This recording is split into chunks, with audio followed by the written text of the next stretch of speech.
ওমর কি খালিদ রাদিয়াল্লাহু তাআলা আনহুর শত্রু ছিলেন? কেন তাকে সেনা প্রধান থেকে বরখাস্ত করেন? আসসালামু আলাইকুম ওয়া রাহমাতুল্লাহ। প্রিয় দর্শক, ওমর এবং খালিদ রাদিয়াল্লাহু তাআলা আনহু সম্পর্কে তারা চাচাতো ভাই হন। ওমর রাদিয়াল্লাহু তাআলা আনহু তাকে বীরত্ব, সাহসিকতা ও স্পষ্টবাদিতার জন্য জাহিলি যুগ থেকে পছন্দ করতেন। রাসূল সাল্লাল্লাহু আলাইহি ওয়াসাল্লামের সময় খালিদ রাদিয়াল্লাহু তাআলা আনহু সাইফুল্লাহ উপাধি পেয়ে মুসলিমদের সেনানায়ক হন। একই ধারাবাহিকতা বজায় থাকে আবু বকর রাদিয়াল্লাহু তাআলা আনহুর সময়ও। এই সময় তিনি প্রথমে ইরাকের এবং পরে সিরিয়ার গভর্নর হন। আবু বকর রাদিয়াল্লাহু তাআলা আনহুর সময় ইসলামী রাষ্ট্র ব্যাপক বিদ্রোহের মুখোমুখি হয়। বিদ্রোহ দমনে রিদ্দা যুদ্ধ সংগঠিত হয়। মূলত এই সময় থেকে খালিদ ও ওমর রাদিয়াল্লাহু তাআলা আনহুর মধ্যে মতবিরোধ তৈরি হয়। আজকে আমরা এই নিয়ে বিস্তারিত আলোচনা করব ইনশাআল্লাহ। যারা আমাদের চ্যানেলটি এখনো সাবস্ক্রাইব করেননি তারা এখনই চ্যানেলটি সাবস্ক্রাইব করে শেষ পর্যন্ত আমাদের সাথে থাকুন। রিদ্দা যুদ্ধের ইস্তেহাদগত ভুল। রিদ্দা যুদ্ধে মালিক ইবনে নুওয়ারা হত্যাকাণ্ড থেকে খালিদ ও ওমর রাদিয়াল্লাহু তাআলা আনহুর সম্পর্ক ছিল শীতল। খলিফা আবু বকর রাদিয়াল্লাহু তাআলা আনহু নজদের আশপাশের বিদ্রোহী গোত্রগুলোকে দমনে 4000 সৈন্য সহ খালিদ রাদিয়াল্লাহু তাআলা আনহুকে পাঠান। নজদের নেতা মালিক ইবনে নুওয়ারা মদিনাতে যাকাত পাঠাতে অস্বীকার করেন। তবে তিনি মদিনার সাথে যুদ্ধের জন্য বা বিদ্রোহের জন্য প্রচেষ্টা চালাননি। মালিক তার পরিবারকে নিয়ে মরুভূমির উপরে স্থানান্তরিত হন। খালিদ রাদিয়াল্লাহু তাআলা আনহুর সৈন্যরা তার অশ্বারোহীদের থামতে বাধ্য করে। মালিককে খালিদ রাদিয়াল্লাহু তাআলা আনহু যাকাতের ব্যাপারে প্রশ্ন করেন। তিনি নিজের অবস্থানের পক্ষে যুক্তি দিতে গিয়ে তোমাদের প্রভু ও তোমাদের রাসূল উল্লেখ করেন। এতে খালিদ রাদিয়াল্লাহু তাআলা আনহু ক্ষিপ্ত হয়ে ওঠেন, বলেন, আমাদের প্রভু ও রাসূল কি তোমার প্রভু ও রাসূল নয়? এরপর তিনি মালিককে বিদ্রোহী মুরতাদ হিসেবে সাব্যস্ত করেন ও হত্যা করেন। তিনি মালিকের পরিবারকে বন্দী করেন। অভিযান শেষে মালিকের বিধবা স্ত্রী লাইলা বিনতে আল মিনহালকে বিয়েও করেন। এই ঘটনাকে অনেকের মতো ওমরও খালিদ রাদিয়াল্লাহু তাআলা আনহুর সীমালঙ্ঘন হিসেবে দেখেছেন। তাই ওমর রাদিয়াল্লাহু তাআলা আনহু অবিলম্বে খালিদকে বরখাস্ত করার জন্য ও বিচারের মুখোমুখি করার জন্য আবু বকর রাদিয়াল্লাহু তাআলা আনহুর কাছে দাবি জানান। তিনি বলেন, হত্যা ও ব্যভিচার এই দুটি অপরাধে খালিদের বিচার হওয়া উচিত। কিন্তু খলিফা আবু বকর রাদিয়াল্লাহু তাআলা আনহু এই ঘটনাকে খালিদ রাদিয়াল্লাহু তাআলা আনহুর ইস্তিহাদগত ভুল হিসেবে আখ্যায়িত করেন এবং মালিকের পরিবারকে রক্তমূল্য পরিশোধ করেন। ঘটনার কিছুদিন পর আবু বকর রাদিয়াল্লাহু তাআলা আনহু খালিদ রাদিয়াল্লাহু তাআলা আনহুকে ইরাকে পারস্যিকদের বিরুদ্ধে যুদ্ধে পাঠান। সেখানে তিনি বীরত্বপূর্ণ যুদ্ধে জয়ী হতে থাকেন। আবু বকর রাদিয়াল্লাহু তাআলা আনহু তাকে ইরাকের গভর্নর হিসেবে নিযুক্ত করেন। তার কিছুদিন পরে সিরিয়ায় মুসলিম বাহিনী রোমানদের সাথে ভয়াবহ যুদ্ধের মুখোমুখি হয়। আবু বকর রাদিয়াল্লাহু তাআলা আনহু সেই যুদ্ধের নেতৃত্ব নিতে খালিদ রাদিয়াল্লাহু তাআলা আনহুকে নির্দেশ দেন। একই সাথে তিনি খালিদ রাদিয়াল্লাহু তাআলা আনহুকে সিরিয়ার গভর্নর হিসেবে দায়িত্ব দেন। ইরাকের গভর্নর থাকাকালে আবারও মতবিরোধ তৈরি হয় ওমর রাদিয়াল্লাহু তাআলা আনহুর সাথে। ওমর রাদিয়াল্লাহু তাআলা আনহুর মতামত ছিল গভর্নররা যুদ্ধের কৌশল ও চুক্তির ব্যাপারে খলিফার নিকট দায়বদ্ধ থাকবে। তারা স্বাধীনভাবে যুদ্ধ পরিচালনা ও শত্রুপক্ষের সাথে চুক্তি করবে না, অবশ্যই খলিফা থেকে অনুমতি নিয়ে করবে। কিন্তু খালিদ রাদিয়াল্লাহু তাআলা আনহু এ ব্যাপারে একমত ছিলেন না। তিনি ভাবতেন যুদ্ধের সিদ্ধান্ত, যুদ্ধ কৌশল ও চুক্তির ব্যাপারে ময়দানে থাকা সেনানায়কই চূড়ান্ত সিদ্ধান্ত নেবে। তাছাড়া খালিদ রাদিয়াল্লাহু তাআলা আনহু রাষ্ট্রের সম্পদ ব্যয় করার ক্ষেত্রে স্থানীয় ধনী ও প্রভাবশালী লোকদের প্রাধান্য দিতেন। তিনি ভাবতেন এর মাধ্যমে স্থানীয় প্রভাবশালীরা অনুগত থাকবে, প্রদেশ পরিচালনা সহজ হবে। অন্যদিকে ওমর রাদিয়াল্লাহু তাআলা আনহু মতামত দিয়েছেন, যখন ইসলাম অপেক্ষাকৃত দুর্বল ছিল তখন মুহাম্মদ সাল্লাল্লাহু আলাইহি ওয়াসাল্লাম কিছু কিছু প্রভাবশালীকে উপহার দিয়ে ইসলামের প্রতি নমনীয় করে তুলেছেন, কিন্তু এটার এখন আর প্রয়োজন নেই। রাষ্ট্রীয় সম্পদ পাওয়ার অধিকার রয়েছে মুহাজির ও অভাবীদের। বিষয়টা নিয়ে মদিনায় মজলিসে শুরায় দীর্ঘ আলাপ আলোচনা ও পর্যালোচনা হয়। অবশেষে সিদ্ধান্ত হয় গভর্নররা যুদ্ধ ও রাষ্ট্রীয় সম্পদ ব্যয়ের ক্ষেত্রে খলিফার অনুমতি নেবেন। এই মর্মে সকল গভর্নরকে চিঠি পাঠানো হয়। খালিদ রাদিয়াল্লাহু তাআলা আনহুর চিঠির উত্তরে এভাবে দায়িত্ব পালন করা কঠিন হবে বলে জানান। এদিকে খালিদ রাদিয়াল্লাহু তাআলা আনহুর বিজয়ে মুসলিম ও অমুসলিম নির্বিশেষে এই ধারণা প্রতিষ্ঠিত হয় যে মুসলিমদের বিজয় আসে খালিদ রাদিয়াল্লাহু তাআলা আনহুর মাধ্যমে। ওমর রাদিয়াল্লাহু তাআলা আনহু ভাবতেন এই ধারণা প্রতিষ্ঠিত হলে ঈমানের ঘাটতি তৈরি হবে। তাই তিনি খলিফা নিযুক্ত হওয়ার পর খালিদ রাদিয়াল্লাহু তাআলা আনহুকে গভর্নর পদ থেকে সরিয়ে দেওয়ার সিদ্ধান্ত নিয়েছিলেন। ওমর রাদিয়াল্লাহু তাআলা আনহুর সেনাপ্রধান পরিবর্তন। 634 সালের 22 আগস্ট খলিফা আবু বকর রাদিয়াল্লাহু আনহু ওমর ইবনুল খাত্তাবকে তার উত্তরাধিকারী হিসেবে মনোনীত করেন। একই দিন নয়া খলিফা হিসেবে ওমর তার প্রথম নির্দেশে খালিদকে সিরিয়ায় মুসলিম বাহিনীর কমান্ড থেকে অব্যাহতি এবং আবু ওবায়দা ইবনুল জাররাহ রাদিয়াল্লাহু আনহুকে নয়া কমান্ডার ইন চিফ হিসেবে নিয়োগ দেন। খলিফা ওমর আবু ওবায়দাকে চিঠি লিখে জানান, আমি আল্লাহকে ভয় করার জন্য আপনার প্রতি আহ্বান জানাচ্ছি। তিনি চিরঞ্জীব এবং তিনি ছাড়া সবকিছু ধ্বংস হয়ে যাবে। আল্লাহ আমাদেরকে সৎ পথের নির্দেশনা দিচ্ছেন এবং আমাদেরকে অন্ধকার থেকে আলোয় নিয়ে এসেছেন। আমি আপনাকে খালিদ বিন আল ওয়ালিদের বাহিনীর কমান্ডার হিসেবে নিযুক্ত করছি। সুতরাং কর্তব্য হিসেবে আপনি এই নিযুক্তি গ্রহণ করুন। লুণ্ঠনের স্বার্থে মুসলমানদের ধ্বংসের পথে ঠেলে দেবেন না। পর্যবেক্ষণ না করে এবং খোঁজখবর না নিয়ে কোনো তাঁবুতে মুসলমানদের অবস্থান করতে দেবেন না। ইউনিটগুলোকে যথাযথ সংগঠিত করা ছাড়া কোনো অভিযানে পাঠাবেন না। মুসলমানরা নির্মূল হয়ে যেতে পারে এমন কোনো পদক্ষেপ গ্রহণের বিরুদ্ধে সতর্ক থাকুন। আল্লাহ আমাকে দিয়ে আপনাকে এবং আপনাকে দিয়ে আমাকে পরীক্ষা করছেন। পৃথিবীর প্রলোভন সম্পর্কে সাবধান হন। প্রলোভন আপনার আগে অন্যদের ধ্বংস করেছে। খালিদ রাদিয়াল্লাহু আনহুকে পদচ্যুত করার পর একটি ভুল বোঝাবুঝির সৃষ্টি হয়। অনেকে ভেবে বসেন হয়তো ওমর খালিদকে পছন্দ করতেন না, অথবা তিনি তার বিজয়ের ধারাকে ভালো চোখে দেখতেন না। এটি নিঃসন্দেহে একজন সাহাবীর ওপর অপবাদ স্বরূপ। ওমর রাদিয়াল্লাহু আনহু শামের সেনাপ্রধান হিসেবে আবু ওবায়দা রাদিয়াল্লাহু আনহুকে নির্বাচন করেন, কারণ আবু ওবায়দা যুদ্ধক্ষেত্রে যেমন অভিজ্ঞ ছিলেন তেমনি রাজনীতিতেও অভিজ্ঞ ছিলেন। তাছাড়া খালিদ রাদিয়াল্লাহু আনহু ততদিনে বয়স্ক হয়ে গিয়েছিলেন, আর তিনি যে যুদ্ধেই থাকতেন সেটিতেই বিজয় অর্জন হতো। এতে নমুসলিমদের মাঝে ভুল প্রভাব পড়তে পারে। তারা খালিদ রাদিয়াল্লাহু আনহুকে অপরাজেয় হিসাবে ভেবে নিজের ঈমান আকীদা নষ্ট করতে পারে ভেবে ওমর রাদিয়াল্লাহু আনহু তাকে পদচ্যুত করেন। কারণ ওমর রাদিয়াল্লাহু আনহু কোনো ধরনের ভ্রান্ত বিশ্বাস ও ইসলামের বাইরের কোনো কিছু আমদানি করা বরদাস্ত করতে পারতেন না। ওমর রাদিয়াল্লাহু আনহু সেই সময় সাহাবাদেরকে লক্ষ্য করে বলেছিলেন, হয়তো তোমরা ভাবছো আমি ঈর্ষাবশত খালিদকে অব্যাহতি দিয়েছি, কিন্তু সত্য কথা হলো আমি শঙ্কাবোধ করি মানুষ তার সামরিক কীর্তির কারণে ধোঁকায় পড়ে যাবে।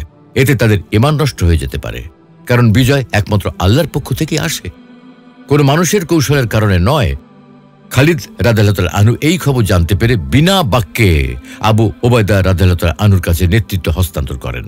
আবু ওবায়দা রাদিয়াল্লাহু আনহুর অধীনে একজন সেনা কমান্ডার হিসেবে কাজ করা শুরু করেন। 10,000 দিরহামের ঘটনা। 638 সালে মারাশ বিজয় শেষে ফিরে এসে খালিদ রাদিয়াল্লাহু আনহু উদার হস্তে সৈন্যদের দান করেন। এই সময় কিছু লোক খালিদের প্রশস্তি সূচক কবিতা পাঠ করে তার কাছ থেকে পুরস্কার লাভ করেন। তাদের একজন ছিলেন কবি আল আশআস ইবনে কায়স আল কিন্দি। কবি আশআস কিনাসরিনে সিরিয়ার হোমস থেকে অল্প দূরে কিনাসরিন বা বর্তমান চেলসিতে আসেন এবং খালিদের প্রশংসা সূচক একটি কবিতা পাঠ করে তাকে শোনান। খলিফা ওমর রাদিয়াল্লাহু আনহু জানতে পারেন খালিদের প্রশস্তি সূচক কবিতা পাঠ করায় কবি আশআসকে 10,000 দিরহামের বিশাল পুরস্কার দেওয়া হয়েছে। একথা জানতে পেরে ওমর মনক্ষুণ্ণ হন। এই পরিমাণ অর্থ ছিল রাজকোষ থেকে খলিফার প্রাপ্ত অর্থের চেয়েও বেশি। দ্বন্দ্বযুদ্ধ এবং অন্যান্য যুদ্ধে অর্জিত মাল থেকে প্রাপ্ত আয় খালিদের বেতনের অংশ ছিল না। একজন কমান্ডারের বার্ষিক আয় ছিল 7 থেকে 9,000 দিরহামের মধ্যে। ওমর রাদিয়াল্লাহু আনহু অবিলম্বে আবু ওবায়দা রাদিয়াল্লাহু আনহুর কাছে পাঠানো একটি চিঠিতে লেখেন, খালিদকে তলব করুন, তাকে জিজ্ঞাসা করুন তিনি আশআসকে কোন তহবিল থেকে অর্থ দিয়েছেন। তিনি কি তার নিজের পকেট থেকে নাকি অভিযানে অর্জিত গনিমতের মাল থেকে অর্থ দিয়েছেন। খালিদ যদি স্বীকার করেন তিনি গনিমতের মাল থেকে এই অর্থ দিয়েছেন, তাহলে অর্থ আত্মসাতের দায়ে তিনি অভিযুক্ত হবেন। আর যদি তিনি দাবি করেন তিনি তার পকেট থেকে এই অর্থ দিয়েছেন, তাহলে তিনি অপব্যয়ের জন্য দোষী সাব্যস্ত হবেন। দুটি ঘটনার প্রতিটির জন্য তাকে বরখাস্ত করুন।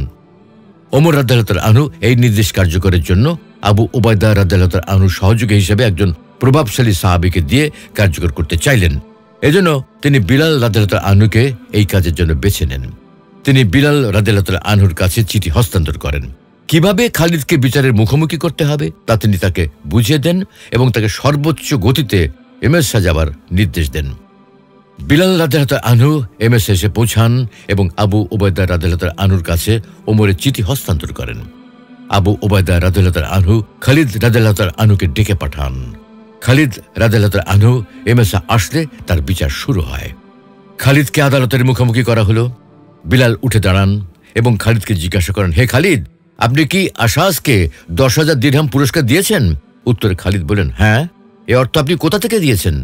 আপনার নিজের পকেট থেকে নাকি রাষ্ট্রীয় কোষাগার থেকে? তিনি জানালেন, নিজ পকেট থেকে দিয়েছেন। অবশেষে অপব্যয়ের দায়ে তাকে দায়িত্ব থেকে সরিয়ে দেওয়া হলো এবং অবিলম্বে খলিফা ওমর রাদিয়াল্লাহু আনহুর সঙ্গে দেখা করার জন্য বলা হলো। খালিদ রাদিয়াল্লাহু আনহু কিনাসারিনে ফিরে যান এবং তার অতি প্রিয় ভ্রাম্যমান অশ্বারোহী বাহিনীকে সমবেত করেন এবং তাদের উদ্দেশ্যে ভাষণ দেন। এই বাহিনীর যোদ্ধারা বিনা প্রশ্নে তার নির্দেশ মেনে নিত। তিনি দুঃখ ভারাক্রান্ত হৃদয়ে তাদের জানান তাকে কমান্ড থেকে অপসারণ করা হয়েছে। এখন তিনি খলিফার নির্দেশে মদিনা যাচ্ছেন এবং তিনি নতুন সেনানায়কের নির্দেশ মানতে নসিহত করেন।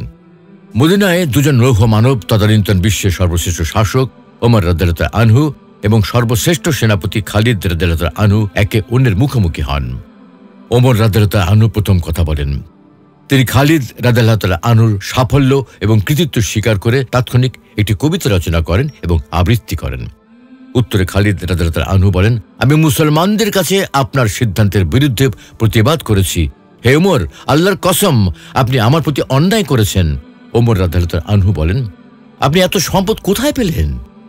খালিদ রাদিয়াল্লাহু আনহু বলেন, গনিমতের মালে আমার হিস্সা থেকে। 60,000 দিরহামের অতিরিক্ত হলে আপনার। ওমর রাদিয়াল্লাহু আনহু জমাকৃত গনিমত ও খালিদ রাদিয়াল্লাহু আনহুর সম্পদ হিসাব করলেন। হিসাবে খালিদ রাদিয়াল্লাহু আনহু থেকে 20,000 দিরহাম পাওনা হলো রাষ্ট্র। খালিদ রাদিয়াল্লাহু আনহু সেগুলো রাষ্ট্র কোষাগারে জমা দিয়ে দিলেন। হিসাব শেষ করে ওমর রাদিয়াল্লাহু আনহু খালিদকে বলেন, হে খালিদ, আল্লাহর কসম, আপনি আমার চোখে অত্যন্ত সম্মানিত। আপনি আমার প্রিয় পাত্র।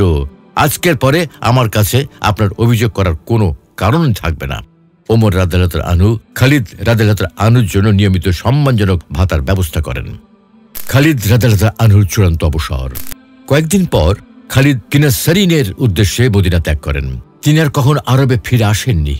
খালিদ রাদিয়াল্লাহু আনহু মদিনা ত্যাগ করা মাত্র খলিফা ওমর রাদিয়াল্লাহু আনহুর কাছে লোকজন এসে ভিড় জমায় এবং খালিদ রাদিয়াল্লাহু আনহুর সম্পদ তার কাছে ফিরিয়ে দেওয়ার জন্য তাকে অনুরোধ করে। জবাবে ওমর রাদিয়াল্লাহু আনহু বলেন, আমি আল্লাহ ও মুসলমানদের সম্পদ লেনদেন করতে পারি না। খালিদ রাদিয়াল্লাহু আনহুর সম্মান রক্ষার্থে ওমর রাদিয়াল্লাহু আনহু সকল গভর্নর ও প্রতিনিধির কাছে চিঠি পাঠান। সেখানে তিনি উল্লেখ করেন, আমি আমার ক্রোধ অথবা তার অসাধুতার জন্য খালিদকে বরখাস্ত করিনি। লোকজন তাকে গৌরবান্বিত করায় এবং বিভ্রান্ত হওয়ায় তাকে বরখাস্ত করেছি। আমি আশঙ্কা করছিলাম লোকজন তার উপর নির্ভরশীল হয়ে উঠবে। আমি তাদেরকে একথা জানিয়ে দিতে চেয়েছি, আল্লাহই সব করেন। এই ভূখণ্ডে কোনো ভুল ধারণা পোষণ করার সুযোগ নেই। এরপর খালিদ রাদিয়াল্লাহু আনহু এমেসায় বাড়ি করে বসবাস শুরু করেন। যদিও তাদের মধ্যে সম্পর্ক শীতল ছিল, কিন্তু তারা পরস্পরকে শ্রদ্ধা করতেন। মৃত্যুর আগে খালিদ রাদিয়াল্লাহু আনহু তার সকল সম্পদ ওমর রাদিয়াল্লাহু আনহুর হাতে অর্পণ করে যান এবং ওমর রাদিয়াল্লাহু আনহুকে নিজ ওসিয়তের বাস্তবায়নকারী মনোনীত করে যান। খালিদ বিন ওয়ালিদ রাদিয়াল্লাহু আনহু যখন মৃত্যু শয্যায় ছিলেন, তখন তাকে দেখতে আবু দারদা রাদিয়াল্লাহু আনহু গিয়েছিলেন। খালিদ রাদিয়াল্লাহু আনহু আবু দারদাকে বলেন, হে আবু দারদা, আমি তার উপর মন খারাপ করেছি। এখন অসুস্থ হওয়ার পর বিষয়টি নিয়ে গভীরভাবে ভেবেছি। আমি বুঝতে পেরেছি ওমর তার সব কাজে আল্লাহকে খুশি করার চেষ্টা করেন। যখন তিনি আমার সম্পদ বাজেয়াপ্ত করছিলেন, আমি খুবই রাগান্বিত হয়েছিলাম। কিন্তু আমার পূর্বে ইসলাম গ্রহণকারী বাদরি সাহাবীদের ব্যাপারেও তিনি এমন কঠোর আচরণ করেছেন। যেহেতু তিনি আমার নিকটাত্মীয়, তাই ভেবেছিলাম ওনার কাছ থেকে কোমল ব্যবহার পাব। আমি দেখলাম তিনি কখনো স্বজনপ্রীতিকে প্রশ্রয় দেননি, হকের খাতিরে কারণ নিন্দার পরাও করেননি। এটাই তার প্রতি আমার মনোভাব বদলে দিয়েছে। তিনি আমার প্রতি বিদ্বেষবশত সিদ্ধান্ত নেননি। তিনি আমার প্রতি রাগান্বিত হয়েছেন, আর এর কারণ ছিল আমাদের দৃষ্টিভঙ্গির ভিন্নতা। আমার দান তিনি পছন্দ করেননি। খালিদ রাদিয়াল্লাহু আনহুর মৃত্যু। খালিদ বিন ওয়ালিদ রাদিয়াল্লাহু আনহুর পদচ্যুতির 4 বছর পর, তখন তিনি এমোসা বা বর্তমান হোমস শহরে থাকতেন।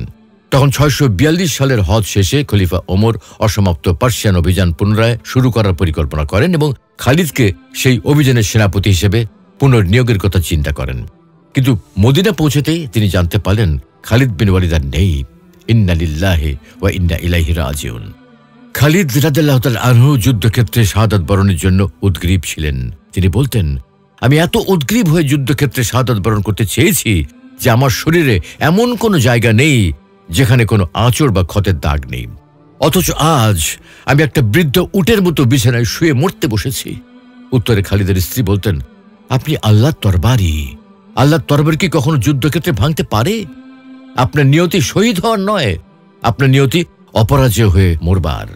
খলিফা ওমর কারো মৃত্যুর পর এই মৃতের জন্য বিলাপ করা পছন্দ করতেন না এবং এ ব্যাপারে কড়া নিষেধাজ্ঞাও জারি করেছিলেন। কিন্তু খালিদের মৃত্যুর পর বনু মখজুমের নারীরা যখন মাটিতে গড়াগড়ি করে বুক চাপড়ে বিলাপ করছিলেন, তখন ওমর তাদের বাধা দিতে মানা করলেন, কারণ তিনি নিজেও জানতেন যে মানব সভ্যতার ইতিহাসে দ্বিতীয় কোনো খালিদ হয়তো আর কখনোই জন্মাবে না। তাই তাদের এই বিলাপ আর আহাজারি অনর্থক নয়। সুপ্রিয় দর্শক, এখানে একটি বিষয় না বললেই নয়, খালিদ এবং ওমরের মনোমালিন্য ইতিহাস স্বীকৃত, কিন্তু তারা কখনোই একে অন্যের প্রতি বিরাগ বা কুৎসা প্রকাশ করেননি।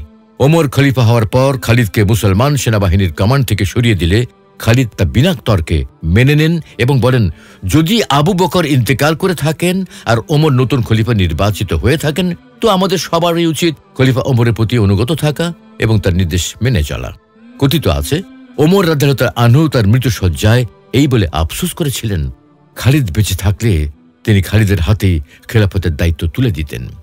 এছাড়া একবার খালিদের আরও একটি যুদ্ধজয়ের কথা শুনে তিনি স্বীকার করেছিলেন, নিশ্চয়ই আবু বকর তার চেয়ে ভালো করে মানুষ চিনতে পারতেন এবং সত্যি খালিদ ছিলেন ইসলামের ঢাল স্বরূপ।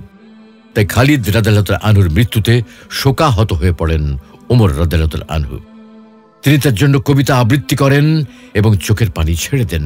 তিনি বলেন, খালিদ শিরক ও মুশরিকদের অপদস্থ করতে ভালোবাসতেন, কিন্তু আজ তার মৃত্যুতে ইসলামের দেয়ালে একটি ছিদ্র তৈরি হলো। আল্লাহ রাব্বুল আলামিন আমাদের সবাইকে ওমর ও খালিদ রাদিয়াল্লাহু আনহুর আদর্শ অনুসরণ করার তৌফিক দান করুন। আমিন। আসসালামু আলাইকুম ওয়া রাহমাতুল্লাহ।